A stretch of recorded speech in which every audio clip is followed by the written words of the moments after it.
Hey guys, so welcome back to a new one.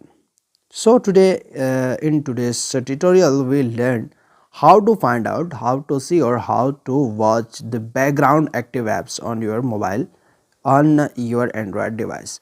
It's very important to know which apps are running in our mobile background when we are not using our Android phone. We are not using our Android phone in real time because the background active apps draining your mobile battery so fastly.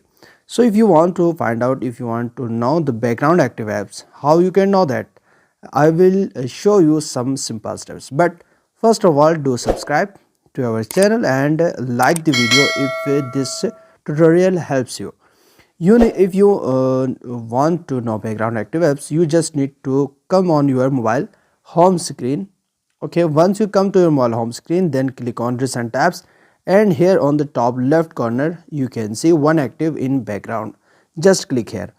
From here you can find out the background active apps, and you can, if you want to stop them, you just need to click on stop, and you can easily stop the background active apps instantly.